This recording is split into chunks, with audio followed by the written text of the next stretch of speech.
Hi guys, this is gsm.com and I'm here with a review of the Motorola Moto G9 Plus, one of the biggest smartphones this year, and I'm talking about a pretty large diagonal of 6.81 inches. At the same time, it's easier to handle than the also big Nokia 8.35G. So this one was launched in September 2020 and it's a mid-range handset with a quad camera at the back side and priced at only $250, in some country even closer to $200. It's a big battery phone available in indigo blue or also rose gold. It's meant for video consumption, a bit of gaming and also some photo and video taking. Okay, so it's time to discuss the design first and foremost. As you can see, we have quite thick bezels here and a pretty big chin, and also a punch hole for the selfie camera. We got glass at the front side, and the rest of the body is made of plastic. We got plastic at the back side with a mirror-like effect, and also plastic for the frame. The handset is rather beefy, one of the thickest phones around, 9.7 millimeters in thickness, and weighs a hefty 223 grams. However, in spite of those measurements, I found it easier to wield compared to the Nokia 8.35G, and even though it's a bit slippery, it's definitely not as slippery as the Nokia phone. It also helps that we have a bundled case, which you saw in the unboxing, and the buttons have a pretty comfy feedback, especially the flat one with the fingerprint scanner embedded, which you can see right here. Okay, so that's that. I should also add that the backside draws a lot of fingerprints and grease, but once again you are saved by the bundled case. Now, screen-wise, I keep mentioning the large and generous diagonal that we have here. It's a 6.81-inch IPS LCD with the LTPS technology and also with the HDR10 support, which is actually nice to see here. The resolution is a typical 2400 over 1080 pixels with a 20:9 aspect ratio, and I would say that the punch hole may distract you from the viewing. You can see it right here, but not as much as it would have done were it placed in the center here. Anyways, I have to say that the brightness is medium. That's the definition of it. If you go outdoors and the sun is powerful, you may notice that the legibility will decrease. The view angles are, I would say, sufficient. They're not groundbreaking, they're just okay, and the colors are, well, I would say decently calibrated, even though they may feel a bit washed out, and you'll see whiter hues than you're going to see on other handsets out there. Okay, so that's what we're getting here, a bit of a compromise as far as the screen is concerned. The pixel arrangement is of the RGB stripes variety, and here you can see the lux meter value. We measure the brightness with lux meter and we achieved 397 lux units, which is very close to the threshold of 400 lux, which we rely on. It's superior to the Poco X3 NFC and the Realme 6, but inferior to the OnePlus Nord and Motorola One Fusion Plus, as well as the Huawei P40 Lite 5G. You can also tweak the experience of the display if you go to the settings. Okay, so let's actually find those settings. You go here, you press display, you got brightness, night light, adaptive brightness, styles, wallpaper, peak display, and also colors, which can be set to natural, boosted or saturated. By default it's saturated. I actually prefer the natural option. Now if you go inside the phone, you should be able to find the familiar CPU. Let's check it out. So it's the Qualcomm Snapdragon 730G, which is an 8nm octa-core CPU, which you've also seen on quite a few handsets like the Samsung Galaxy M51, Motorola One Fusion Plus, the Pixel 4a, and the Xiaomi Mi Note 10 Lite, as well as the Galaxy A71 and a few other handsets out there, if I'm not mistaken. Okay, so aside from that, aside from this processor that we have here, we should also have 4 or 6 gigs of RAM. We only have 4 here, LPDDR4X, and 128 gigabytes of storage coupled with a micro SD card slot. The good news is that we don't suffer from any trace of lag or problems, so there will be no stutter, no freeze, no problem even in games. So that's the good news. Of course, you're going to run PUBG and Call of Duty, maybe not on high, but definitely on a medium towards high level of graphics. When it comes to the benchmarks, we got them here for you, and you go to Antutu 8, and these are the results we achieved. We start off with Antutu 8, where we're just a notch above the Motorola One Fusion Plus, as well as above the Galaxy A71 and the Oppo Reno 4 Lite. However, we're below the Xiaomi Mi Note 10 Lite, which has a similar CPU, and also below the Realme 6. In Geekbench 5, in the multi-core subtest, we scored above the Moto Razr 5G, which is much more expensive, but only by 2 points, above the LG Velvet, which is clearly more expensive, and above the Motorola One Fusion Plus. We also beat the Galaxy A71. Still, we're no match to the pretty cheap Poco X3 NFC and the OnePlus Nord N10 5G. The gamers will be curious to see how we're doing in 3D Mark, Slingshot Extreme ES 3.1. We're just above the Galaxy A80 and the Xiaomi Redmi Note 8 Pro, which was a bit of a gaming phone.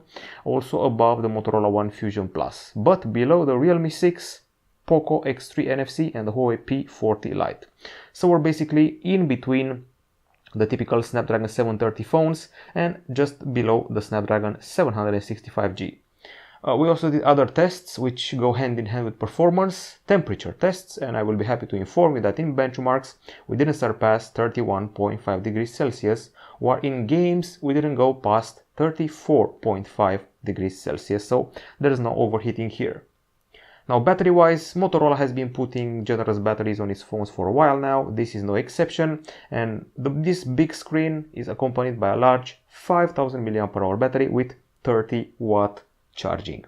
Okay, so let's see how we did here. So when it comes to video playback, the result is satisfying with 16 hours and 15 minutes, which means we're beating the Oppo A72, the Moto G5G Plus and the Poco X3 NFC, but we scored below the OnePlus Nord, Galaxy A71 and Galaxy A70. A more impressive result is the one in PC Mark continuous usage, 13 hours and 29 minutes. We're actually surpassing, this is actually a pretty good score by the way. We're surpassing Galaxy A41, Oppo Reno 4 Lite, Huawei P40 Lite, Galaxy A51, but we're staying below several other mid-rangers like the Galaxy A70, A71 and the Xiaomi Redmi Note 9 Pro. The full charge is done in 1 hour and 19 minutes, not very impressive, but also not exactly bad. It's no 2 hours for sure. And after 30 minutes, you're at 50%. This is actually a pretty solid result, with 1 hour delivering 90% of charge. Now let's talk about the acoustics. Okay, so first of all, we have the singular speaker at the bottom here with quite a few holes, and at the top side you can see the audio jack. In many countries, this device comes bundled with a pair of wireless headphones, also made by Motorola. Okay, time to turn up the volume and listen to some tunes, some copyright-free music, so here we go.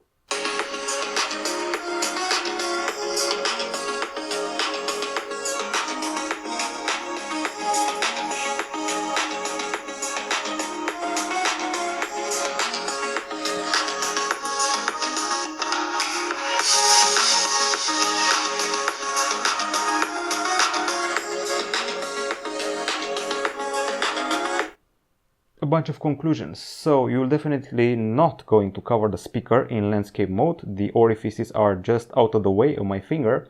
The volume is quite satisfying, not the loudest in the world, but satisfying. I would say the bass is pretty punchy. The high notes aren't that impressive, so the highs are a bit of a letdown, and the voices are pretty well heard. I noticed that if you turn it all the way to the max and listen to a more intense tune, you are going, or rather you may hear some distortion at top volume. We also did some decibel meter tests, and with an acoustic sample, here we are at 89.4 decibels, superior to the Huawei P40 Lite and OnePlus Nord, inferior to the Huawei Nova 5T and Huawei P Smart 2021. We're doing much better in gaming, 100.5 decibels, not bad, superior to the OnePlus Nord N10 5G, Poco X3 NFC and the Galaxy A71 from Samsung, inferior to the Realme 6 and Samsung Galaxy A41, plus the Xiaomi Mi 10 Lite 5G. So, acoustics-wise, I'm pretty happy with what we're achieving here, even though we're not dealing with stereo speakers. And by the way, we also have a special app here which lets you tweak the experience. This one with settings for vocalizer, treble, balanced bass punch, extreme bass, and more. Okay, now moving on to the camera, we got the front camera, the selfie camera cut in a punch hole here. It's a 16 megapixel shooter, which does, strangely enough, 4 megapixel shots with a very long aspect ratio. I actually had to tweak it for a more decent aspect ratio. And if you go to the back side, we have a generous flash here, a 64 megapixel quad pixel camera, which pools of 16 megapixel shots with f1.8 aperture and face detection autofocus. Then we have the ultra wide 8 megapixel camera and a 2 megapixel macro camera and a 2 megapixel bokeh camera. Once again, generous flash, 4K video capture, and the usual suspects, the usual options that Motorola basically always provides in its camera UI. I'm talking about the typical portrait, cutout, macro, spot color, night vision, cinematograph, also manual mode, raw capture, and AI features. Okay, so this gallery I have here is actually two-tiered. I actually did two galleries, one on December 1st and one on December 12th. Okay, so December 1st was plagued by a lot of fog. It was a very foggy day. And in spite of that, and in spite of lacking a telephoto camera, I would say that the zoom of the camera, digital zoom, is quite decent. I would even put it on par with the Huawei P40 Lite and the P30 Lite, which were landmarks when it came to digital, zooming. Okay, several more shots here. They're darker. It was a pretty dark day and a cloudy day with a lot of fog, so you should take that into account. You can clearly see the differences between the main camera shots and the ultra-wide camera shots, which is this one here. So this one is foggy, but you can make out the colors and details pretty well. But the ultra wide one, it's much darker, grayer, and of course it skims on the details. You definitely tell it's only an 8 megapixel camera. Now the colors per se are satisfying. The blues and the reds always kept me satisfied. So when you're hunting for accurately calibrated colors, this should do it for you. The 64 megapixel camera actually delivers in that regard. Now I have some more colorful toys here, well calibrated color wise, and these are attempts at taking macro shots. I would say they're pretty successful. I didn't have to take a ton of shots to actually make them, and I was honestly more impressed by the close-ups done with the main camera rather than the macro shots, but that's something customary for us. A bunch of bokehs with this statue here, portrait bokeh shots. The camera was able to cut the head of the statue very well from the background, even though the fog also helped for the dramatic effect. Nice texture of the very last roses in the winter. Snow and roses don't mix well together, so these are probably the last you'll see in 2020. Very crisp texture here. You can also see the water droplets on a rose, which for a $200 phone, you'll be shocked that you can actually achieve that. Okay, and selfies were also taken here, but honestly, it's got a weird aspect ratio, which is very long, and the 4 megapixel resolution doesn't exactly complement the camera. As you can tell, the long aspect doesn't cut it for me. But somehow, the bokeh shots were quite fine. I'm actually going to go ahead and skip to the second part of the gallery, which is actually more satisfying, especially after I found the proper aspect. Here we go. Okay, I love the way the bokeh is able to separate the main subject from the background. So when it comes to bokeh, the camera actually handles itself well. And here we are finally with a decent aspect ratio. Pretty nice texture of the skin. And there is a weird anecdote here. I really remember the picture here because it's funny. You can see the pillow marks on the face. Haven't just woken up. It's one of those things where you can actually notice the pillow marks on the face after sleeping for a while. Anyways, you get it. I'm actually happy with what we're achieving here, considering we're only working with 4 megapixel shots from the 16 megapixel camera. Several more colorful images here, and I feel that in the second gallery, which was a bit sunnier, the colors were a bit overblown, so this leads me to believe that on a sunnier day, you may catch some overexposure and the reds may become pink. However, on a cloudy day, colors were kept pretty realistic. I would say we can definitely fight phones like, let's see, Oppo Reno 4 Lite, or even surpass them. For me, this is supposed to be the best Moto G phone I've tested lately or ever, camera-wise, especially the main camera. The macro is just okay, and the ultra-wide doesn't deliver detail-wise, but otherwise, I would say that the level of detail is higher than what we achieved with the Oppo Reno 4 Lite and the OnePlus Nord N10 5G. We go to the low light captures, which sadly didn't capture that much light, so that's something to remember. And oftentimes I noticed that there was a bit of blurriness and the fact that there were some weird hues. By the way, standard shot and night shot, even though you may be impressed by this, you actually shouldn't be, because there's a bit of murkiness here, and even though you get more light, things are more moved because you actually have to wait for that longer exposure and you may get shaky. Okay, now when you're starting to do more shots, you'll notice that the zoom is, let's say, decent digital zoom, and quite a few pictures have a slightly pink or orange hue to them.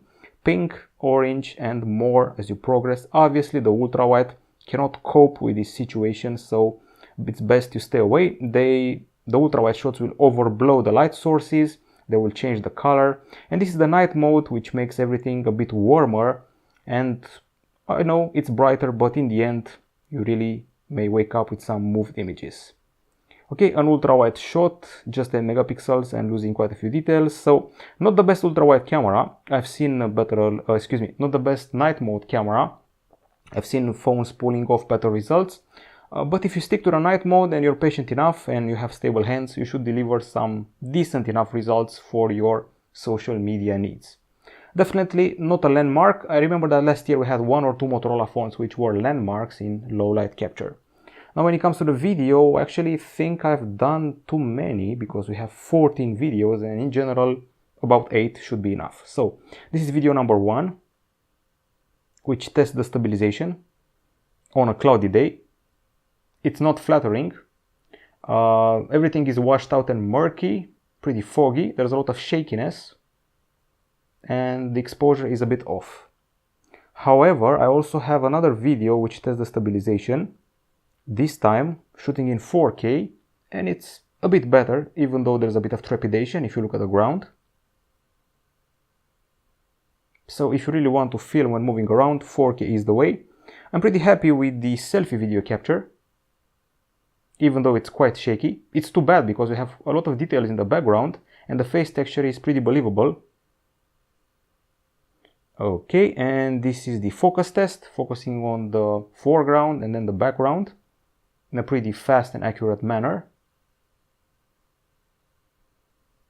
And if you want to talk about colors, I would say that I focused on the second gallery and things are, as I said before, the reds tend to feel a bit pink, so not the best calibration, and I don't feel that the image is as sharp as I've seen on the Galaxy A51 and A71.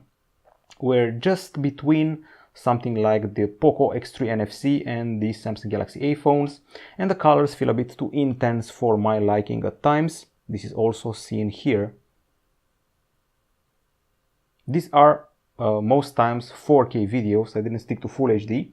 You'll be happy with the results, but if you've seen a Samsung phone filming, a mid-range one, over the past year, you know that you should expect just a bit better. So these have been daytime videos, and this is the low light video, which is a bit of a bummer. There's a lot of blurriness, shakiness, we have those annoying lines, and the colors are very warm, so definitely not something to write home about. Okay, now it's time to discuss connectivity. As far as connectivity is concerned, this handset comes in 2 versions, single SIM and dual SIM. It supports 4G LTE as well as Wi-Fi A, B, G and AC. That's Wi-Fi Direct, there's Bluetooth 5.0, also GPS, GLONASS, Galileo and NFC for your payment needs. We even have FM radio here somewhere. Actually here it is, and aside from that there's an USB-C 2.0 port at the bottom and an audio jack at the top. Calls were pretty loud and clear as they are nowadays, even though people don't actually call anyone in this day and age.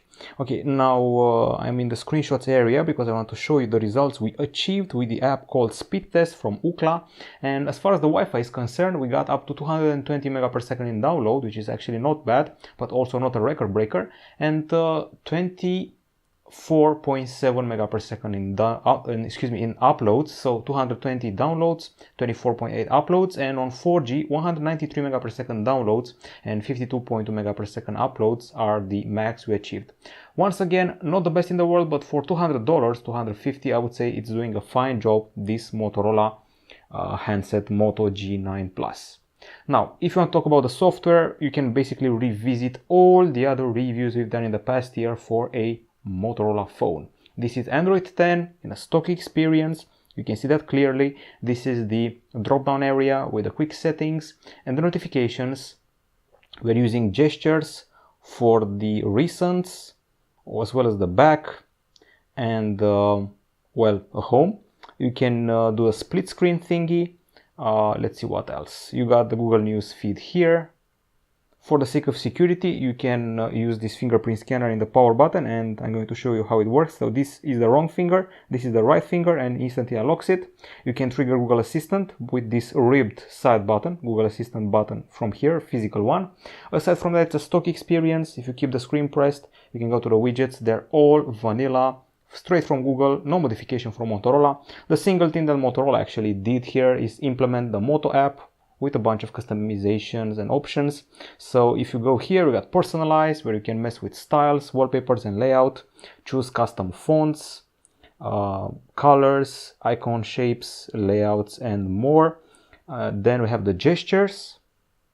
Then we have the display with options like pic display, adaptive display and screenshot toolkit. Some of them are supposed to replace always on display on a non-OLED screen.